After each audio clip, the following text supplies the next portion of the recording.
Benvenuti. Buongiorno a questo punto? Non buonasera, è più tardi. Buonasera, veramente. I'm not sure about Buon what time it is. pomeriggio. Buon pomeriggio a tutti. I'm going to say a few words first in Italian, and my formal translator will tell me if I'm wrong, and then some words in English before turning to the foreign minister, and then we look forward to your questions. È un onore per me essere qui con la signora Ministro degli Affari Esteri, Federica Mogherini, e è un onore per me essere qui con l'ambasciatore d'Italia negli Stati Uniti, Claudio Bisogniero. You'll tell me if any of my pronunciations are off. You're on? Le mie origini italiane rappresentano la fondamenta della mia identità. Ho visitato l'Italia per la prima volta nel 1975, quando aveva 14 anni, e da allora sono tornato in Italia molte volte. Mia nonna Anna arrivò negli Stati Uniti dall'Italia nei primi anni del Novecento ed aprì un negozio di vestiti a Midtown Manhattan, più tardi con mio nonno. E voglio che New York sia altrettanto accogliente con gli immigranti di oggi, quanto lo fu con mia nonna e mio nonno. Desidero lavorare con la mia amministrazione affinché questa città continui a dare il benvenuto agli italiani e agli immigranti di tutto il mondo. And I have to tell you what a great honor it is, truly an honor for me, for all of the members of my administration to greet the foreign minister. The conversation we had, to me, was inspiring. I have great respect for the work that she is doing and the Prime Minister is doing, and a sense of pride as an Italian American in the work you're doing and the symbol you are of a new Italy, and an Italy that is addressing its challenges head-on. And we'll say simply that we noted the parallels of what we are facing in terms of a great complex set of challenges, particularly economic challenges. That's true in the United States, that's true in the city of New York, it's true in Italy. The common denominator that we see is that these issues have to be addressed boldly, and we have to gain the faith of the people in the process by showing constant movement and progress. And I know how much the Prime Minister is committed to that kind of vision. I can tell in all the work of the Foreign Minister and in her passionate presentation of the work that has to be done ahead. I can see her extraordinary skill and commitment. And so for me, it's a day of inspiration and appreciation. I want to also note a deep appreciation to the ambassador, deep appreciation, I want to say this on behalf of all New Yorkers, to our Consul General, Natalia Quintavalle, who does a great job representing the interests of Italy in this city, but also of working so closely with the Italian American community. And want to thank all of our staff, including Brad Billett, the Acting Commissioner of the Mayor's Office for International Affairs, all the people who helped put together this visit. But really, for me, my sense of my origins is a constant in my life. It's an everyday reality, and my sense of pride and appreciation for the homeland that my ancestors come from is always in my thinking. And I feel from a distance both some of the challenges, but also a great sense of optimism, because the history, thousands of years of history, gives us reason to be optimistic, because there's so much there to draw on and so much strength inherent in the Italian people. So I would just conclude by saying this is a personally important day. It's a day that I hope indicates to the foreign minister that we will do all we can to be helpful to the people of Italy. The city of New York has such a profound connection to the people of Italy because so many New Yorkers have their origins in Italy, because so many of the leading individuals in all aspects of life in this city are people of Italian descent, because New Yorkers love nothing more than to visit Italy, and Italians love nothing more than to visit New York. Than shopping in New York. Yeah. Shopping, we encourage shopping in New York, and we appreciate we also it. encourage shopping in Italy, so We'll have an exchange. Yes. Each will shop in the other's place for the good of all. But I just want to always offer my respect and any effort I can make to help the great work that's going on in my ancestral homeland, and our deep, deep appreciation. And you honor us, Foreign Minister, you honor us, you honor the people of New York City with your presence, and I would welcome your remarks. Grazie. Grazie mille, Sindaco. It's a great honor for me to close my first official visit abroad with this meeting that I've deeply wanted to have, because, as you said, we have somehow common challenges. The complexity of New York City and the complexity of Italy, even if different, still pose some challenging in governing the process. But I think we also share, as you said, the same vision of the need and urgency to deliver to our citizens a set of reforms to improve their quality of life in a very concrete way. And not only the Italian people have seen your election as as positive, important recognition of an Italian American, but also a source of inspiration for the energy and the strength you're put in the campaign and in the work you do. Obviously, you were not the first Italian-American mayor of New York, but I think I'm not wrong if I say that you have been probably the one that has stressed your being Italian. I asked the authorization for saying Italian only before.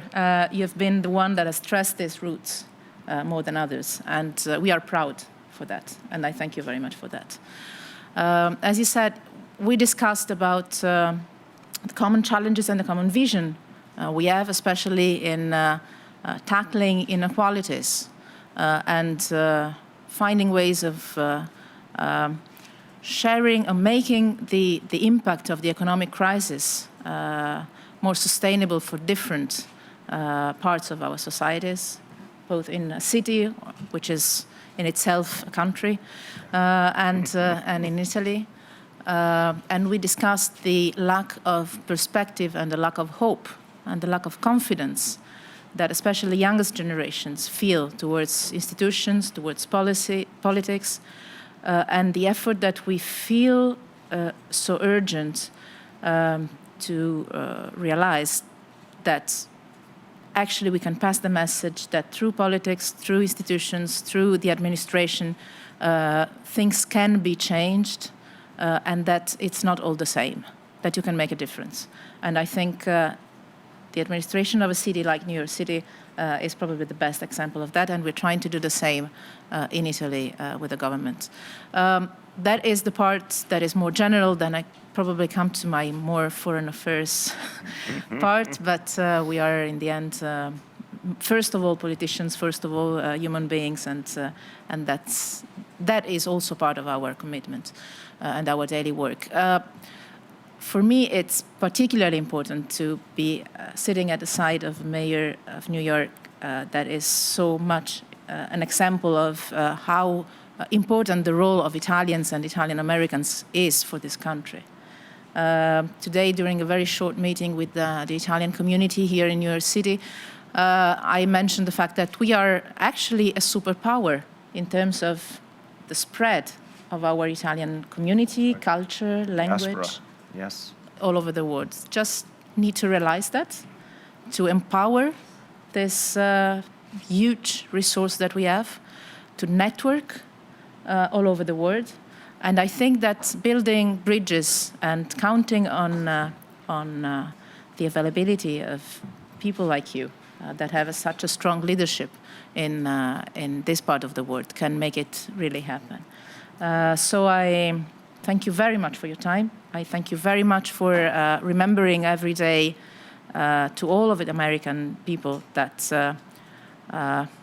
there is a value in welcoming people from all over the world, that builds stronger societies, stronger economies, and a better perspective for the future. This is a value that we have to stress every day back home. And sometimes we don't remember enough that we have been traveling all over the world before welcoming people from all over the world in our own country. And I think this is a best chance to underline this need to remember every time that we have been an emigration country before becoming an immigration country. And the wonderful added value that each and every person that is joining in this melting pot that is the United States can contribute to making this country stronger. And I wish Italy can become such a strong mix of cultures, languages, roots as the United States is, because has been welcoming us also so well. So we keep in touch for the developments of your statements. You said you're ready to do all we can do to support us. We will count on that and we will work on that. And we wait for you in Italy at your earliest convenience, as we say in the diplomatic words. Thank you very much, and it's open for. Forse un po' di italiano per i nostri amici. Per me, no, loro mi sentono parlare in italiano quando vogliono. Ho cercato molto questo incontro e l'ho apprezzato molto, la disponibilità del sindaco del Blasio di incontrarmi oggi, perché è importante sottolineare quanta parte della forza degli Stati Uniti abbia radici italiane, nella politica, nelle istituzioni, nell'economia, nella cultura, nella cucina, e quanto sia positivo un modello di società capace di accogliere e di mescolare culture, provenienze, identità diverse. Condividiamo la stessa sfida, quella di dare risposte ai nostri cittadini, dare risposte concrete a situazioni anche di difficoltà, di superare situazioni di ineguaglianza che sono sempre più inquietanti nelle nostre società, che sia a New York, che sia in Italia. E ci anima la stessa energia, la stessa determinazione e la stessa concretezza. Lo ringrazio moltissimo per questo incontro e daremo seguito all'impegno di aiutarci reciprocamente e lo aspetto in Italia per una sua prossima visita quando vorrà. Grazie. Well, two notes before we open for questions. One to the point of the Italian diaspora, which is I agree with the foreign minister. There's perhaps an underestimation of the extraordinary nature. I think arguably the greatest example we've had recently, someone I admire with all my heart, our Pope Francis, is a great example of the Italian diaspora, and that it exists in every part of the world, and the impact it's made is extraordinary. Literally, Foreign Minister, this morning I went for coffee at a cafe. The woman who served me had an Australian accent, and she said, knowing me, she said, "You wouldn't expect that I would be Italian, would you?" A very strong Australian accent. And she said, "My father's from Sicily, my mother's from Tuscany." And they were immigrants to Australia, and she was brought up there. She was going back to visit her relatives in Italy. So a little example of just how far the diaspora reaches. And finally, I want the foreign minister to know I am committed to using everything I have to invest in Italy. So today I'm wearing a Corneliani suit. And this tie is from La Strega of Napoli. So I'm trying, as a good Italian-American, to invest in the homeland every chance I get. Advertisement. It's product placement. But you see, the positive point of globalization is that we don't necessarily need tourists to come to Italy to buy Italian. They can buy Italian in New York City. Exactly right. Exactly right. With that, we welcome your questions. Yes. Thank you. Federico Rampini, La Repubblica. Mr. de Blasio, a couple of questions. First of all, Italy has been suffering recently for a tragedy which happened in the Mediterranean Sea, undocumented immigrants who died drowning in the sea. Could you elaborate on your own initiative here in New York City to provide undocumented immigrants with IDs and how that can help tackle the issue? The other, on a lighter topic, you mentioned tourism. As a matter of fact, Italy is only the 5th destination worldwide for international tourism. It slipped behind Spain, France, the US, and China. Could you, with the enormous success and attractiveness of New York City, could you provide Italians with some advice on how to best sell Italy to foreign tourists?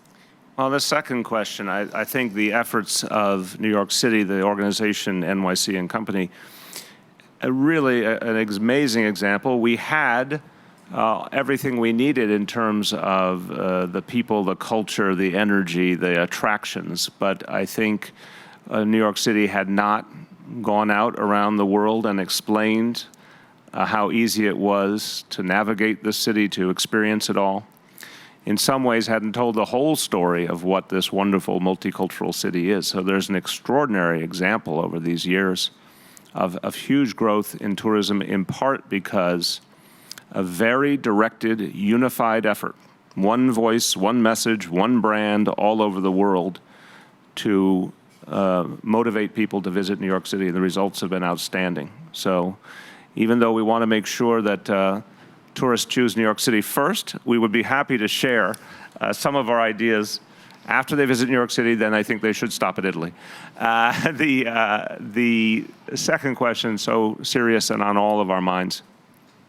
And first, I appreciate deeply the foreign minister's point about understanding that the world history is suffused with immigration and emigration, and that it has to be seen as a natural human state, the most normal of human aspirations to escape oppression, to escape poverty, has animated so much good in the world, along with many challenges. And I thought the Pope Francis's words on this topic were so powerful. This is a moral issue we all have to grapple with. I think here, we are doing, and again, from afar, I respect so greatly the Prime Minister and the Foreign Minister for sending a message, as we're trying to send, of understanding and respect for all people. And we are saying in this city, we have 500,000 people who are undocumented. And I don't think I have to say that that's part of a much larger national problem, almost 12 million people in this city, excuse me, in this nation, who are undocumented, who have every right to a comprehensive immigration reform that would bring them into the fullness of life in this country. It is unbelievable. I say this as a proud American. It's unbelievable this issue goes unaddressed for so long. But here in New York City, having recognized that we can't live a fiction of ignoring so many of our fellow citizens, and that here we have 500,000 people who don't have their full rights, we're acting in the ways we can. So, for example, we're going to create a municipal identification card so that even if you don't have citizenship, you can go about the work as a New Yorker. Everyday life, getting a lease for a place to live or a bank account, or all the things that make life possible. We want to, since our national government is not addressing the issue substantially, and that I lay at the feet of the Congress. Obviously, the President is in the right place, but the Congress is not. We have to take matters into our own hands. And that equally is the way we approach health care, the relationship between our immigrants and the police. We've tried to create an atmosphere of normalcy and embrace because they're our fellow New Yorkers. Please. Yes.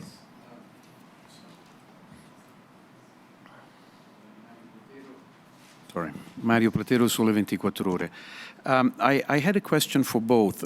Organized crime has grown. We have some cases that are open. There is lots of collaboration between Italy and the United States, and particularly in New York. Lots of cases are active. I wonder whether you have discussed some of the ongoing cases, whether you have explored ways to strengthen the collaboration, and how do you assess the current status and then for the mayor, I'm sorry, just one follow-up related to organized crime. It's corruption. Italy has been experiencing a wave of corruption again with major scandals, the most important related to Expo 2015.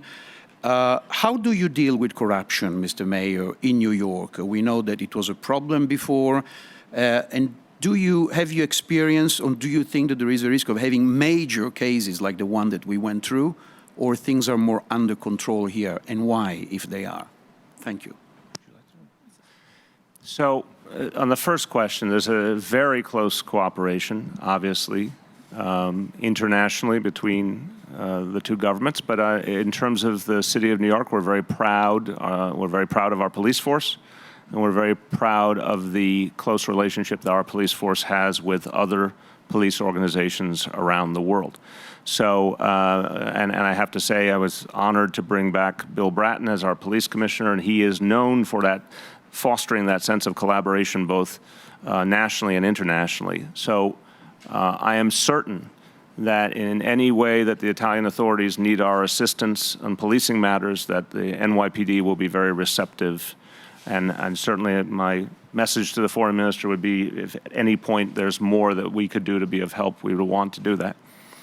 On the question of corruption, this is a human problem, obviously. This is a problem for every institution, every government, business, private sector, public sector, academia, everywhere in the world. The question is, how honest are we about it? How transparent? How many checks and balances do we put in place? I don't know the specifics in any other country. I can only speak to our own example.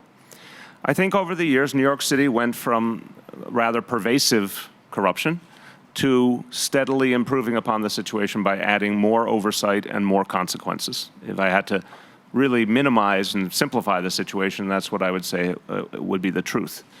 Very different reality today than, say, 30 or 40 years ago in this city.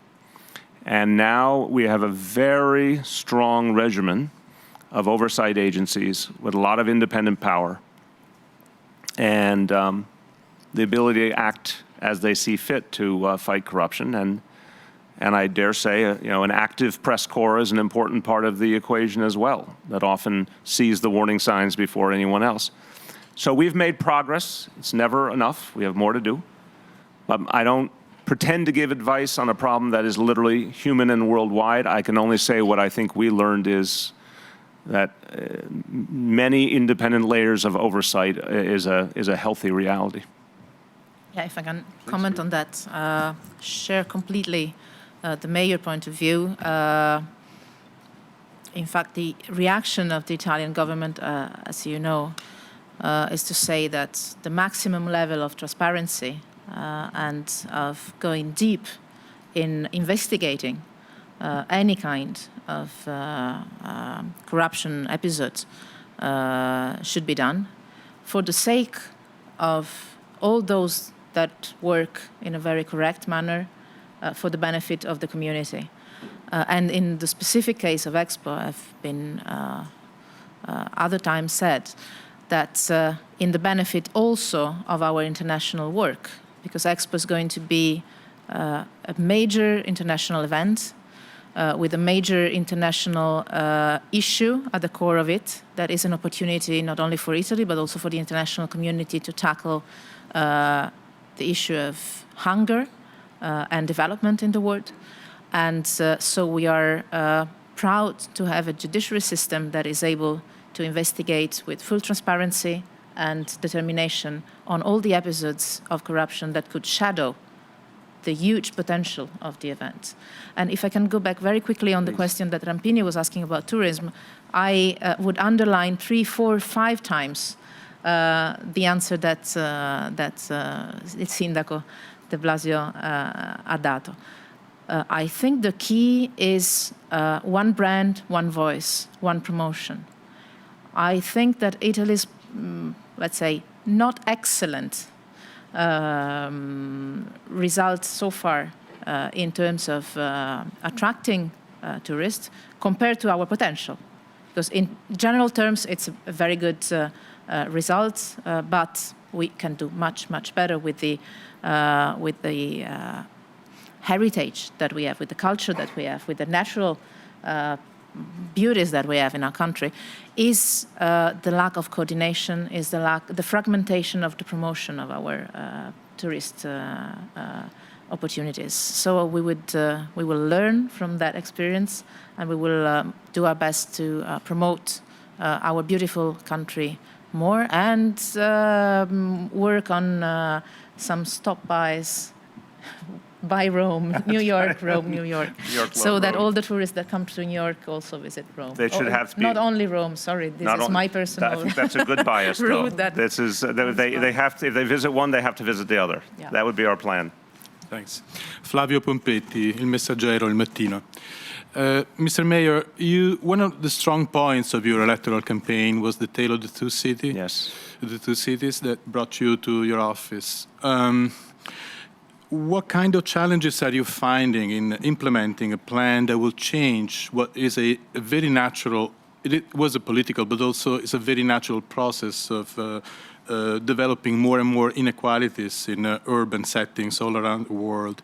And what kind of weapons are you going to use, and where do you envision leaving the city within 40 years? I want to emphasize that our theory always was that this is not an acceptable situation, that it is not inevitable, that it has to be addressed, that the people, the vast majority of people, demand that it be addressed. So this is important to lay out at the beginning. The inequality crisis is a danger to our stability and our security. And there's a very powerful history in this nation and in this city of a more equal dynamic. No one is ever saying perfect equality. No one's ever saying there won't be some who do well and others who do less well. But rampant inequality, growing inequality, is a danger to our society. And it has to be addressed, and there's no question that there's a deep public understanding of that. Sometimes it's obvious elites do not understand that. The public understands it fully. And we know in one city we can do some very powerful things to address the issue. We know it will never be as good as if we had a national government equally committed. And we are a long way from that. And that's, again, a clear differentiation. I think the President has, in many ways, bless you, the President in many ways has set forth a vision of how to address inequality, and he acted on it with the healthcare reform. But in the Congress, it is at this moment an impossibility to move much of that agenda. What we believe here is that we have weapons. In fact, weapons that have not been utilized that could have been utilized. And we are just beginning to employ them, and it's already having an effect. The combination of features that we've put into play, the paid sick leave benefits to help people have a little more economic stability, the efforts we're making to create a vast amount of affordable housing. Remember, in a city of 8.4 million people, we have a plan over a decade to create housing for another 500,000 at an affordable level, addressing the #1 expense in people's lives. The efforts we're making to take public spending and ensure that the jobs in greater measure reach people who have been economically marginalized.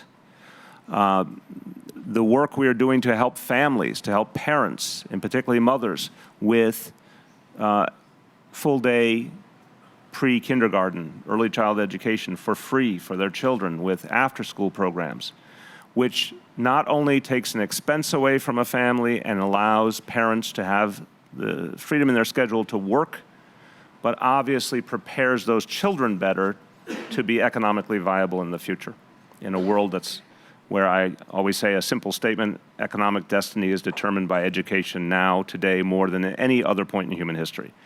So we have those tools. We've just started to employ them, but we know we will use them very, very aggressively. In addition to answering other elements of inequality, such as some of the racial disparities we saw in policing that we've started to address. So yes, we have a lot of weapons. We are using them. We expect to get a very substantial result. We expect in 4 years to have seen improvement. Not nirvana, but improvement. and then we expect to keep deepening it if the people continue to agree. So my answer would be that there is no option but to address inequality, that the failure to address inequality is a danger to us all. Okay, last question. Oh, we were just getting warmed up.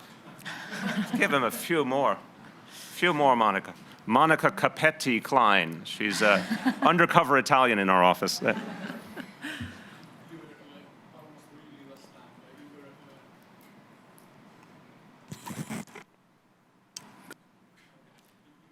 About the common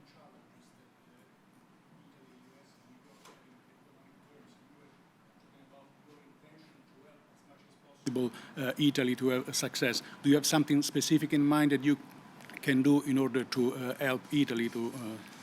I say that humbly, and it's more of a statement of my devotion.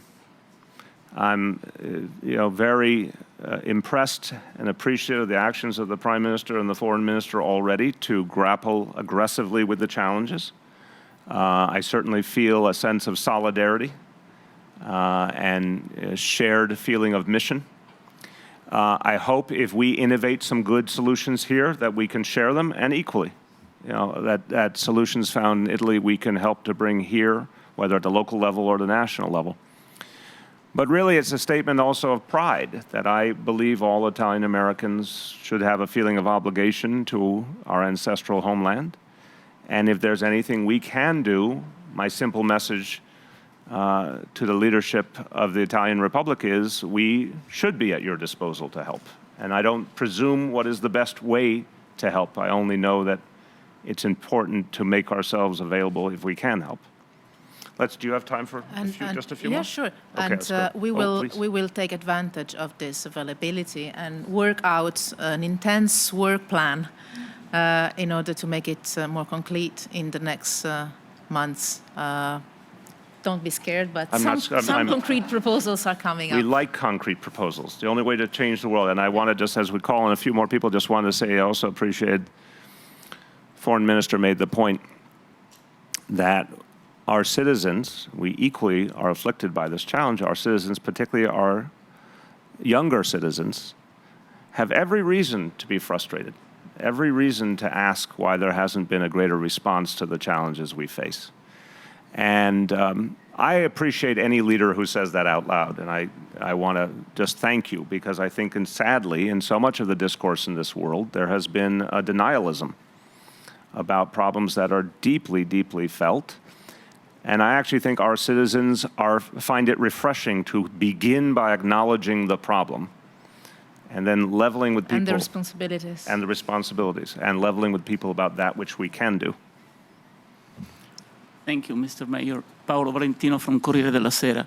One of the most debated subjects in Europe for the time being, it's the integration or failed models of integration. You have a growing part of the public opinions in Europe and some part of the political elite arguing against an excess of tolerance towards culture like Islam, or in some of their aspects in denial of Western values.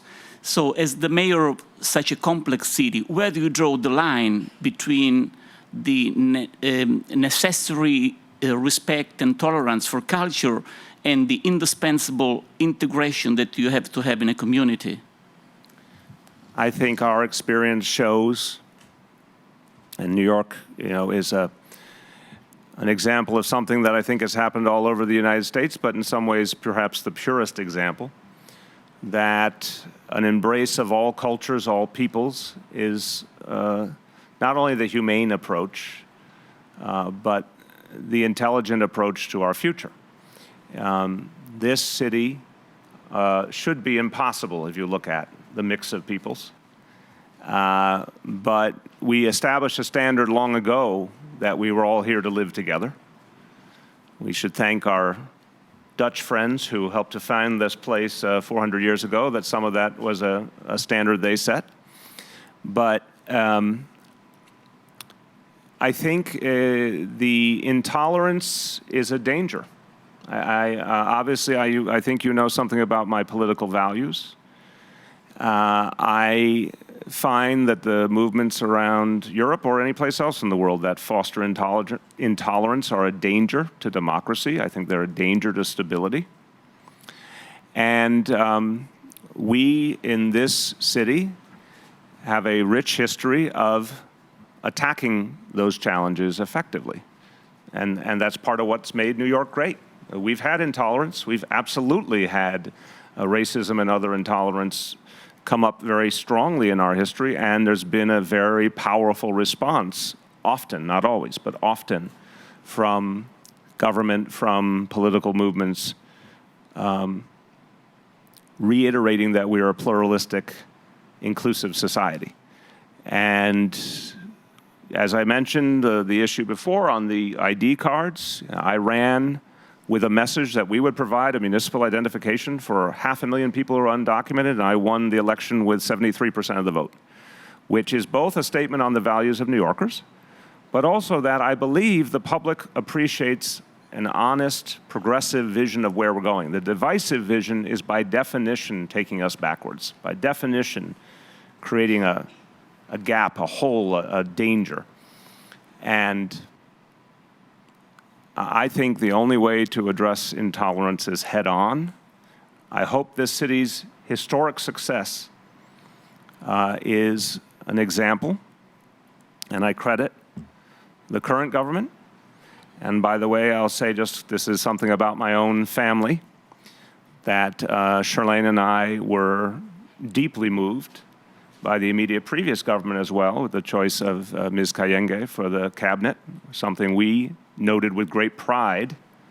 Charlene as a descendant of African peoples and me as a descendant of Italian people, that we saw something powerful and beautiful in that action, and something that to me evoked the great cosmopolitanness and inclusion and deep history of Italy. So I hope we can set something of a good example. And Yes. if I can add, Please. many of those that in Europe feel threatened by diversity then might look at New York City as a wonderful city, which is a major contradiction. Yes. This city would not be what it is if not out of getting together of different cultures, languages, people, stories, backgrounds. The only way of tackling differences is accepting to confront the differences, to live together, to not necessarily like each other, but live together, as you said. And out of that comes culture. We were mentioning the deep roots of the Roman history. That was probably the sense, the meaning of the success of any kind of huge cultural experience, as New York City is for sure. And I would ask any of the Europeans that question the model of integration, why they like United States so much, or New York City so much. That is out of a mix of completely different stories and cultures. And I think we should be coherent with that. When we appreciate the outcome of integration, then we should also be coherent and appreciate integration itself. A very powerful point. I couldn't agree more. And just one other statement. I hope people, in light of exactly of this point, recognize that I have an immense honor to lead a city that is almost 2/3 people of backgrounds that aren't European. Almost a quarter of our people are Latin American, almost a quarter of our people are of African descent, almost 15% now of our people are of different Asian, East Asian and South Asian descent. And even amongst the population that is of European background, a thorough mix. And it works, and in many ways is working better than ever, which doesn't mean we don't have an economic challenge in terms of economic inequality to face. But our cohesion, our social fabric is in many ways very strong, and our vibrancy, that which makes us so attractive culturally, the sense of creativity and entrepreneurship is absolutely connected to that inclusiveness. Let's do one or two more.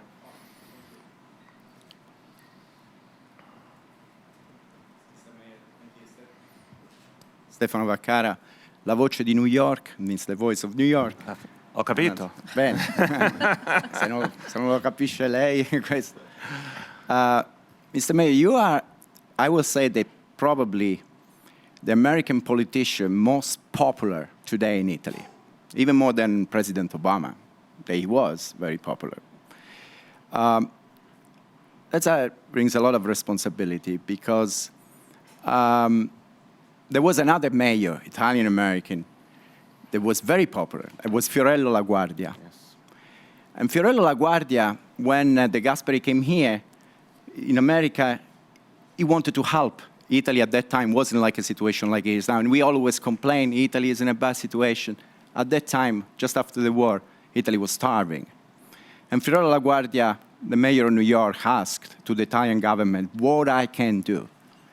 And De Gasperi and his government say, we need to feed our people next winter. And he sent from New York food. My question is, today you're very popular, like was Fiorello LaGuardia at the time. I'm not Gasperi. Well, just to you are Even not. better. Even better. I have to say that my minister, because I'm American but also Italian, I'm proud of seeing my minister today. I saw her at the UN, excellent minister. But I think the new minister, you could be comparing in the sense of a government that has a big challenge. In a week, there are the election in Europe, but also in Italy, as in any other country in Europe, are considered a national election. Your popularity in this moment, and sorry for the long preface, but your popularity, I'm sure, can help a lot this government in this moment, what we're seeing today. And so my question is, at the time LaGuardia helped with food, did you think about it? Would you think it is a good thing to help this new government, or you think it's not your concept? Let me clarify. I understand the question, but I have no, first of all, I appreciate your characterization. I'm too humble to accept it, but it's very kind. No, I think the reality here is my offer is in the sense of as a proud Italian-American who wants to, in any way I can, help the progress of Italy. And also as someone, as we've talked about here, thinking about inequality crisis, which is global, trying in this city to act on it and looking for any and all allies around the world who share the vision and ways we can work together and support each other. It's not political or partisan in that sense. It's more about governing and trying to move the discussion towards the kind of changes we have to make for all of us, because we're all interconnected now more than ever. So in terms of any electoral dynamics, obviously it's not the place of any American to be involved in any other country's electoral situation. But, you know, I think to look to those who are trying to address the challenge, who are not denying it, and trying to be of mutual support. I think solidarity is the right word. That there's a lot, maybe today it's not about sending food, but it is about finding ideas that can help each other. It is about encouraging each other and really trying to push each other in a good way, inspire each other to keep going. Because, you know, many people have said to me, the inequality dynamics are insurmountable. And there were many of the same people who said I couldn't win the election, so I learned not to listen to them too much. But I keep saying some things in life you have to address. You know, there's a line from a famous American movie, failure is not an option. And I think of that in terms of the inequality crisis. If we don't address it, it will doom us. And so that's where I look for any way I can be of support, moral or otherwise, to any leaders who share that same view. Let's do one more right here. Then I think. Oh, please, I'm sorry. No, it's okay. Mr. Mayor, you were for a long time a councilman. And as a councilman, I've been here long enough to remember that they thought of you as the most European councilman in your ideas. I'm curious, and you mentioned it throughout the presentation and the Q&A, if you besides the Italian clubs, is any, in your philosophy, in your political approach, is any inspiration comes from Europe and from Italy in particular? In the days when we were sitting in city council, there was a lot of talk about Italian local government. Yes. The regional government was considered a model. Yes. Bring it up to these days. Oh, there's, of course. No, there's always been. There's always been. First of all, if you ask Dante de Blasio, he would tell you that Rome was arguably the most successful government of all time. So it's ancient Rome. We all have to learn from them. But no, look, the scuola maternale, you know, the emphasis in Italy on early child education is something I learned about decades ago and inspired me. Was one of the inspirational elements on my path to focus on early childhood education. I think the progressive local governments in Italy over the last decades, because I've followed closely enough to see some of the innovation. I have a special love for Napoli, given where my family comes from, and I've seen over the years some of the governments, the local governments that came up with innovations, re-emphasizing the beauty of the culture of Napoli as a way to help revive it. You know, I've watched one after another innovation and creativity. As I mentioned, even in the last year or two, whether it's appreciating the Prime Minister's focus on reform, the previous Prime Minister's addressing of immigration in one very powerful, and integration by naming Cayenne. I've seen so many things that are inspirational. So I've watched, again, I'm an amateur, but I've watched very carefully. And I have always believed there was an inherent progressive reality to Italy. I've always believed there was a misunderstanding of that in a lot of the reporting that reaches our shores. Because despite all of the challenges, there's a spirit of innovation that's always there, it's always available. You know, I'm biased. The foreign minister will forgive me for having a bias for the Italian people and the appreciation of the historic greatness. And maybe sometimes someone farther away sees something like that in some ways a little more clearly. That greatness didn't go anywhere. It's there, and it's will be tapped in new ways, and I think, you know, solutions will be found. But no, I've received a lot of inspiration and a lot of sense that even back in the 1970s, what Italy achieved by referendum proved something extraordinary about the progressiveness of the Italian people. So I am a believer there's a lot there, and it has indeed inspired me. Thank you, everyone. Thank you.